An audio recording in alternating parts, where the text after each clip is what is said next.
kita lanjutkan kembali ya. Oke, Pak. Masih bersemangat ya. Inilah teknologi, tapi tidak mengapa. Teknologi gratis, walaupun kita dibatasi waktu, tetapi kita harus semangat. Ya. Dan juga saya tahu dari Rutan Bengkayang juga sampai jam 11 ya. Ya, nanti kita akan stop di jam ya 11 kurang 5 menit. Nah, saudara-saudara yang terkasih, di lapangan Propan orang dapat bekerja salah.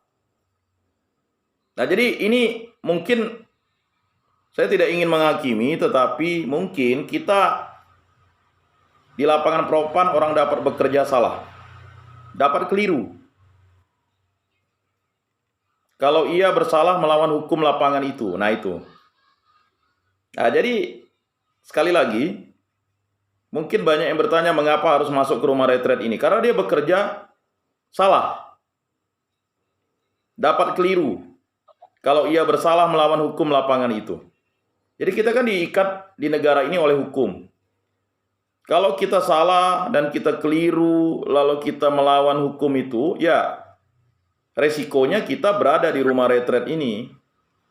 Ini kan rumah retret yang dipersiapkan oleh negara untuk membina kita, maka disebut warga binaan. Makanya perlu disadarkan konsepnya. Ya. Namanya kerjanya salah, mencuri ya salah, korupsi ya salah. Ya. Memperkosa ya salah. Ya. Membunuh ya salah. Lalu ada kekeliruan misalnya. Ya. Tanda tangan ya keliru. Ya. Dan melawan hukum. Melakukan tindakan-tindakan melawan hukum. Ya, berbagai macam lah yang saudara-saudara ya diberi vonis itu. Ya kan? Jadi insaf dan sadar. Kalau ia bersalah melawan nilai-nilai manusia. Nah, begitu. Jadi ada di lapangan Propan itu orang dapat bekerja salah. Kalau bekerja salah buat rumah salah, ya mungkin dipecat oleh orang pemilik rumah.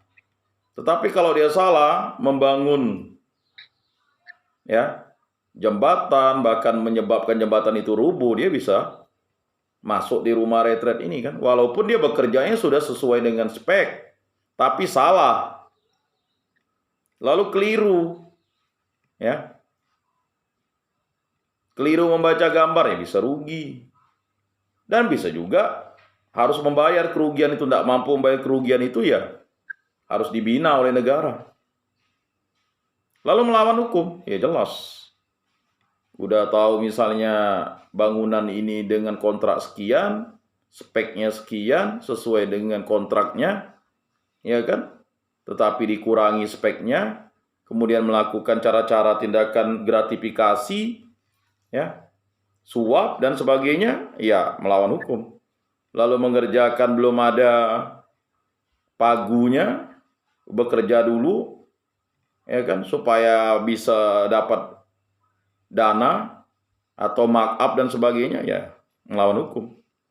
Lalu ia bersalah melawan nilai-nilai manusia. Ya jelas. Ya. Dia membangun sesuatu lalu minta korban, minta sesembahan, ya. Atau dia misalnya karena ketahuan salah lalu dia menyantet, membunuh orang dan sebagainya, ya dia melawan nilai-nilai manusia. Atau menyebabkan kecelakaan. Bangun jalannya harusnya 5 meter, dia buat hanya 2 meter. Orang senggolan, jatuh ke jurang. Ya berbagai macam lah. Misalnya kalau dalam dunia ekonomi ia memperhamba suatu golongan tertentu untuk golongan sendiri, entah ya Katolik atau tidak. Ya, contohnya misalnya dia bekerja di kebun sawit, lalulah orang ya tidak dikasih makan, tidak dikasih gaji, makan sendiri, lalu tiba-tiba orang itu mencuri sawitnya, lalu dia buat penjara, ya kan? Gaji yang tidak sesuai dan sebagainya, ya. Nah, hal-hal itu kan bisa terjadi. Atau mohon maaf misalnya, karena dia baru tahu ya hasil sawitnya bagus, dia udah keburu jual lahan 5 hektar dijual, hasil sawit rupanya ya 1 bulan 5 hektar bisa sampai 5 sampai 10 juta. Akhirnya dia mencuri sawit di lahannya sendiri. Ya kan? Lalu dia akhirnya dituduh mencuri, ya memang mencuri kan. Nah, itu sama seperti Ananias kita baca. Itu kan dia mendapat hukumannya tidak alang-alang, mati. Padahal dia menjual rumahnya sendiri untuk kebutuhan jemaat, lalu dia mengambil lagi keuntungan. Padahal itu jual rumah sendiri loh. Ya, dia dengan istrinya tuh. Ya.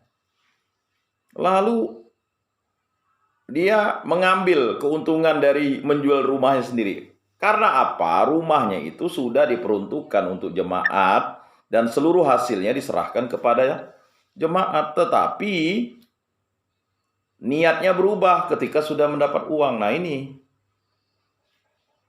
mungkin banyak yang berniat tuh bagus. Nanti kalau proyek pertama dia berdoa terus kepada Tuhan. Tuhan berilah saya rezeki, saya nih punya perusahaan, berilah saya proyek pertama. Nanti proyek pertama itu hasilnya, keuntungannya saya akan bekerja dengan baik. Keuntungannya itu ya 50% saya akan beli bahan gereja. Mungkin ada yang punya doa kayak gitu. Udah dapat keuntungan, jangankan pergi ke gereja, ya beli bahan gereja pun tak ada, ya kan langsung pergi berpesta pora, pergi ke pasar mabuk-mabukan, habis duitnya lupa. Oh masih lagi doa deh, Tuhan tolonglah berikan saya proyek yang kedua ini, ya kan. Dapat terus proyek tapi lupa terus, ujung-ujungnya akhirnya dia malu minta kepada Tuhan. Akhirnya dia minta kepada siapa? Minta kepada setan kan? Minta kepada setan. Pergi ke sana, kasih sajen sini, biar kau dapat proyek, orang bisa tunduk, patuh, tak kerjakan pun kau dapat duit, misalnya. Ya berbagai macam cara lah. Akhirnya ya, tidak sadar-sadar. Jadi cara menyadarkannya itu dia ya ditangkap, dimasukkan di rumah retret, sadar enggak? Ada yang tidak sadar-sadar.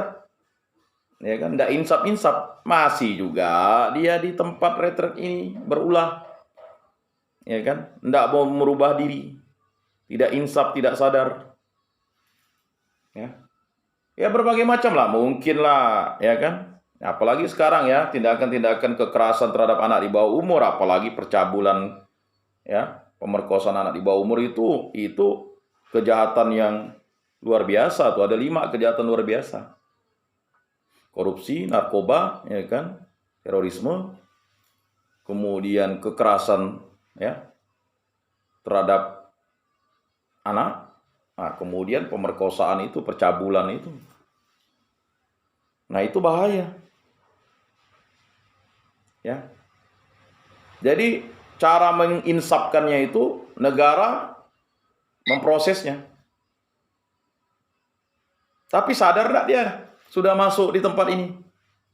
Malah dendam dia. Oh itu gara-gara si Anu yang ngadukan aku tuh. Nantilah dia, ya kan. Wow, bukan dia insaf dan sadar dan bertobat, mohon rahmat pengampunan, justru dia malah dendam. Dendam di bawah seumur hidup. Ya. Tak selai rambutmu pun tidak dihitung oleh Allah Bapa di surga. Ya. Barang siapa menyesatkan anak kecil ini, hendaknya di lehernya digantung batu kilangan. Jadi bapak-bapak, saudara-saudara yang terkasih, masa pertobatan ini adalah masa di mana kita sadar, kita insaf, ya kan, kita bersalah, kita berdosa, saya sungguh berdosa, berubah. Ada sih yang mau berubah memang, rajin dia waktu di dalam rumah tahanan ini, sekali di rumah retret ini, sekali dah di luar, lupa dia lagi, melakukan lagi, masuk lagi. Ya ujung-ujungnya itulah tadi, namanya manusia, dia rupanya tipu-tipu. Dia mau memuji Tuhan itu hanya di depan manusia, tetapi dia tidak menghormati Tuhan Allah. Jadi kalau orang paham siapa itu Tuhan Allah, siapa itu Yesus, siapa itu Roh Kudus, dia tidak akan melakukan hal dosa. Dia memuji Tuhan, berarti dia harus menghormati Tuhan, berarti dia harus mengabdi Tuhan. Ini dia memuji, rajin ke gereja, ya kan? Dia bahkan menghormati Tuhan, tetapi dia tidak mengabdi Tuhan. Ngapa? Ya. Dia pura-pura saja memuji, menghormati, dia tidak mengabdi. Mengapa? Dia sombong. Tidak mau mewartakan. Harta yang didapatnya itu bukan untuk kemuliaan Tuhan, tetapi untuk kesombongan. Dia sharing kemana-mana, dia cerita bahwa dia dari anak yang susah, sulit bekerja dan sebagainya. Tetapi karena ini, itu, dia menyombongkan diri. Bukan dia memuliakan Allah, dia menyombongkan dirinya. Kalau enggak karena bantuan ini, lupa dia. Semua yang membantu dia itu berasal dari Allah melalui perantaraan manusia. Lalu dia ngapainlah ke gereja, tak penting ke gereja tuh. Ya kan, pastor tak bantu saya.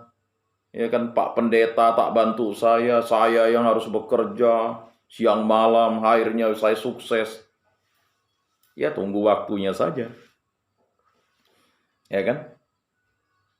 Toh tak terjadi apa-apa, ya kan?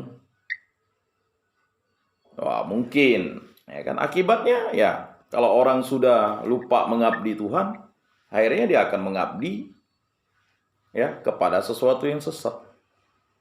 Untuk kembali, ya, ingat, ya, ketika setan dibebaskan dari satu rumah, dia akan mengembara ke padang gurun. Lalu dia akan membawa 7 setan yang kuat lagi untuk merasuki orang itu supaya lebih parah. Jadi jangan bermain-main dengan sesuatu yang berasal dari si jahat. Karena si jahat itu menuntut balas. Karena dia ya dendam. Ya. Dia mau membalas sesuatu itu kepada manusia. Karena manusia itu ya berdosa boleh bertobat kembali. Tetapi kalau iblis sudah berdosa, dia hanya sekali saja berdosa, habis itu dia menjadi ya makhluk terkutuk. Makanya 3 godaan berat itu kan, ya, dunia, hawa nafsu, dan iblis. Nah, kalau 3-tiganya sudah kombinasi, kacau. Mau dimanapun ditempatkan orang itu ya sulit.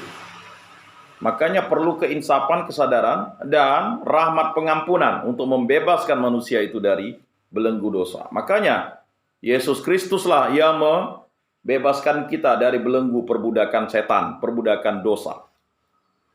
Kalau Paskah orang Israel adalah ya pembebasan dari perbudakan bangsa Mesir, tapi kalau Paskah orang Kristen adalah pembebasan dari perbudakan dosa, perbudakan setan. Ya. Nah, jadi itu harus dipahami. Nah, bekerja di lapangan propon merupakan tugas khusus dari kaum awam. Itulah lapangan. Pekerjaan mereka dengan pertanggungjawaban. Ya. Sendiri. Jadi pertanggungjawabannya sendiri. Kalau kita salah ya kita harus tanggung resiko. Kalau bos kita salah lalu kita juga salah, ya resiko kita harus tanggung. Ya. Ini kan ada nih, mohon maaf ya, ini sesuatu yang tak manusiawi. Supir tuh biasa diperintahkan, mohon maaf ya, oleh bosnya. Kalau kau nabrak orang kau gesek ya sampai mati, karena lebih murah harganya mati daripada dicacat. Ini celaka, ini bos yang punya sesuatu yang jahat tuh. Saya sering dengar tuh, kalau dia bekerja. Nanti didoktrin si supirnya. Mohon maaf ya. Wah, bahkan ada kawan-kawan juga yang bilang gitu. Udahlah, kalau kau tabrak orang itu bagus dia tuh mati daripada dia cacat. Mahal cacat rumah sakit dan sebagainya. Kacau enggak itu. Itu dosanya berat sekali ya. Kalau dibuktikan itu pembunuhan, itu bisa jadi memang pembunuhan tak sengaja, tetapi itu sudah ada niat. Sebenarnya dia bisa mengerem supaya orang itu hanyalah luka-luka, tetapi karena sudah panik, ya digas saja mobilnya supaya orang itu mati. Nah, itu. Nah ini, itu kan siapa yang instruksikan? Bosnya katanya. Waduh, kacau tuh bosnya. Bosnya hanya memikirkan keuntungan. Atau si bosnya mempekerjakan orang, setiap tahun tuh ada tumbalnya. Matilah kecelakaan, matilah sakit, matilah ini demi kejayaan usahanya. Wah ini kacau ini. Ya, dia sudah bersekutu dengan setan. Dan kalau tidak insaf dan tidak sadar, walaupun dia nampaknya dia punya agama, tetapi dia masih bersekutu dengan barang-barang itu. Bukan bersekutu, ya, dia koinonia dengan orang-orang beriman, dia bersekutu justru dengan hal jahat. Itu bukan koinonia namanya. Itu kesesatan namanya. Nah, mengapa hari ini kita membahas ini? Tujuannya adalah pada masa Prapaskah ini kita memahami, ya, bahwa kita adalah manusia yang berdosa dan harus bertobat setiap waktu, setiap saat. Ya. Jadi itulah lapangan pekerjaan mereka dengan pertanggungjawaban sendiri dalam rasa cinta kasih kepada bangsanya. Kalau kita bekerja dengan baik, menjadi supir yang baik, menjadi petani yang baik dan benar, menjadi guru yang baik dan benar, menjadi kontraktor yang baik dan benar, ya, menjadi pedagang yang baik dan benar, menjadi polisi yang baik dan benar, tentara yang baik dan benar, PNS yang baik dan benar, ya, menjadi pegawai bank yang baik dan benar. Itu adalah dalam rangka pertanggungjawaban sendiri dalam rasa cinta kasih kepada bangsanya, kepada umat manusia. Ya, misalnya Pasteur adalah giat di lapangan kedokteran untuk kepentingan kesehatan umat manusia. Ya, ia seorang Katolik 100%, tetapi dalam pekerjaannya ia bertindak dengan pertanggungjawabannya sendiri dan sebab itu ia 100% Katolik, Kristen, manusia. Nah itu. Jadi kalau kita bekerja dengan baik dan benar, kita bertanggung jawab sendiri, itulah dia menjadi, ya, orang yang 100% Katolik, Kristen, dan manusia. Ia tidak dapat bersandar atas petunjuk-petunjuk dari pimpinan gereja. Demikian juga di lapangan politik, sosial, ekonomi, dan olahraga. Jadi apapun profesi kita, kita bekerja untuk kemuliaan Tuhan. Walaupun kita jadi buruh, kita menjadi kuli, tapi kita bekerja dengan baik dan benar, ya. Itulah kemuliaan yang akan menjadi fundamental kita menjadi pribadi yang selalu memuji, memuliakan, ya, menghormati dan mengabdi kepada Tuhan. Ya. Mau naik gaji enggak? Jadi apa? Jadi preman, jadi tukang pukul. Wah, itu tidak manusiawi, tidak cinta kasih. Lebih baik jadi kuli, lebih baik menjadi buruh, ya. Tetapi buruh yang baik dan benar, mana Pak mau kaya? Ya itu, kalau orang hanya mikir kaya, ya, ingat, ya, kekayaan itu, ya, tidak pernah diminta oleh Salomo, tetapi diminta oleh Salomo adalah hikmat dan kebijaksanaan. Apapun pekerjaan profesi kita, semuanya sama di hadapan Tuhan Allah. Tinggal pertanggungjawaban kita sendiri, ya kan? Jadi buruh walaupun tak jujur pun, ya, akan dipertanggungjawabkan. Mau jadi bos tidak jujur pun sama. Jadi sama profesi kita dimanapun kita berada. Apapun profesi kita, semuanya demi Allah dan kemuliaan Allah. Makanya harus dimulai dengan doa kita bekerja. Tanda salib, doa. Ya, nanti selesai bekerja, tanda salib, doa ini enggak. Jadi kuli ngapainlah doa tanda salib. Ya kan? Makan pun garam dengan nasi. Syukur-syukur bisa makan garam dan nasi. Ada orang yang tidak bisa. Bayangkan orang untuk bernapas saja, misalnya di ruang ICU pakai oksigen 2 juta satu tabung. Bapak-bapak, saudara-saudara tuh napasnya enak kan? Nah, ada orang yang tak boleh makan nasi sekarang, kaya dia, tapi karena dia diabetes, tak boleh makan nasi katanya. Dia hanya melihat orang makan nasi. Ada orang yang tak boleh makan garam, hipertensi dia. Bingung dia, kalau makan garam langsung masuk rumah sakit. Syukur-syukur ada orang bisa makan nasi dengan garam. Nah, ya kan? Banyak orang yang tak bisa makan ikan asin. Banyak orang yang tidak bisa minum manis lagi. Jadi kaya sudah, tapi tak bisa menikmati sesuatu yang enak. Sesuatu yang enak itu kan dinikmati. Betul tidak? Bukan hanya nik lalu mati. Hanya dinik ya. Tahu dinik? Dikasih nomor induk kependudukan, dikasih nomor KB. Jadi seperti itu. Nah, ia tidak dapat bersandar atas petunjuk-petunjuk dari pimpinan gereja. Demikian juga di lapangan politik, sosial, ekonomi, olahraga. Dari agama kita diberi pendorong untuk bekerja giat pada seruan Ite Misa Es. Ya. Ini bahasa Bekati kali, Ite Misa Es. Juga orang Katolik dikirim dari perayaan misa kepada dunia supaya giat bekerja di lapangan dunia untuk kepentingan umat manusia. Itulah kehendak Yesus Kristus. Tetapi kegiatan di lapangan propan tidak ditentukan oleh hukum-hukum dari agama atau sakral. Kita mengagumi semua orang yang giat dengan tidak memandang agama. Kita tidak boleh ketinggalan. Nah, ingat tadi Ite Misa Es. Oh, ya kan? Jadi kita dikirim untuk sesuatu pekerjaan yang mulia. Demikianlah katekese, bimbingan dan penyuluhan kita pada hari ini. Terima kasih untuk yang dapat bertahan. Karena rumah retret atau urutan Bengkayang juga jam 11 juga waktunya, sesuai jadwal. Jadi kita lanjutkan pada minggu depan ya. Semoga bermakna dan bermanfaat bagi kehidupan kita. Semangat terus, pantang mundur, jangan menyerah. Mari kita tutup dalam doa. Dalam nama Bapa dan Putra dan Roh Kudus. Amin. Allah Tritunggal yang Maha Kudus, kami bersyukur di hadapan-Mu karena Engkau memberikan waktu kepada kami untuk berjumpa bersama. Berkatilah kami yang hadir di tempat ini. Yang belum hadir, Engkau kuatkan kembali pada masa Prapaskah ini agar kami selalu bertobat. Berkatilah istri-istri kami, anak-anak kami, cucu-cucu kami, menantu-menantu kami, para orang-orang tua kami, orang-orang yang sayang kepada kami, dan juga orang yang kami musuhi agar kami mampu mengampuni. Dan kami juga berdoa bagi yang sakit agar disembuhkan dan dipulihkan dari sakit penyakit. Semua doa ini kami serahkan dengan perantaraan Tuhan kami Yesus Kristus yang hidup dan berada kini dan sepanjang segala masa. Amin. Dalam nama Bapa dan Putra dan Roh Kudus. Amin. Salam, salam kasih, damai dan sejahtera. Tuhan memberkati, menyertai dan melindungi. Salve. Saudara-saudara yang